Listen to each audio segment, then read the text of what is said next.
नागपुर के ताजल police थाना क्षेत्र से एक बेहद चौंकाने वाली घटना सामने आई है, जहां एक 16 वर्षीय नाबालिग छात्रा के साथ अपहरण और दुष्कर्म की वारदात को अंजाम दिया गया। पुलिस ने इस मामले में त्वरित कार्रवाई करते हुए आरोपी को धर दबोचा है। पुलिस से मिली जानकारी के अनुसार पीड़ित छात्रा कॉलेज जाने के लिए घर से निकली थी, लेकिन जब वह वापस नहीं लौटी तो परिजनों ने अपहरण की आशंका जताई। बता दें कि आरोपी युवती को लगातार परेशान कर रहा था और उसने जबरदस्ती प्रेम संबंधों के लिए दबाव बनाया। पुलिस को मिली गुप्त जानकारी के आधार पर आरोपी को मोमिनपुरा फुटबॉल ग्राउंड के पास से गिरफ्तार किया गया है। पकड़े गए आरोपी का नाम फैजल अंसारी उम्र 19 वर्ष है, जो डोबी नगर इलाके का रहने वाला है। फिलहाल पुलिस ने आरोपी के खिलाफ पॉक्सो कानून के तहत गंभीर धाराओं में मामला दर्ज किया है। आगे की जांच तहसील पुलिस कर रही है।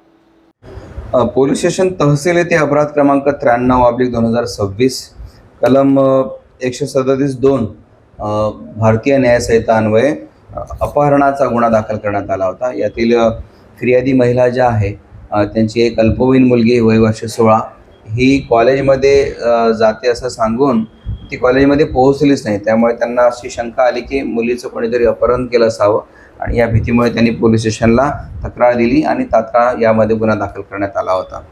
त्यानंतर असं लक्षात आलं की त्या मुलीच्या मागे एक आरोपी जबरदस्तीने मागे लागला होता। ज्याचं वय फैजुल अन्सारी, त्याच्या वडिलाचं नाव रमजान अन्सारी, वय 19 वर्षे, राहणार अन्सारनगर डोबी, याने त्या मुलीला जबरदस्ती म्हणजे प्रेम संबंधास होकार देण्यास बाध्य केले आणि तिचा पाठलाग करून सतत तिला त्रास देऊन तिचा जबरदस्ती होकार मिळविला आणि तिच्यासोबत वेळोवेळी वेगवेगळ्या हॉटेल्समध्ये तिच्यावर लैंगिक अत्याचार केलेला आहे। त्यामुळे असं निष्पन्न झाल्यानंतर सदर गुन्ह्यामध्ये पोक्सोचं सुद्धा सेक्शन वाढवण्यात आलेलं होतं। सदर आरोपी यातील जे तपासी अधिकारी आहेत त्यांना मोमिनपुरा फुटबॉल ग्राउंडजवळ फिरत आहे अशी खात्रीशीर माहिती मिळाल्याने तात्काळ त्या आरोपीला अटक करण्यात आली होती आणि सदर आरोपीचा PCR घेऊन आज रोजी सदर आरोपीचा MCR करण्यात आलेला आहे। सदरचा गुन्हा उघडकीस आणून पुढील तपास सुरू आहे।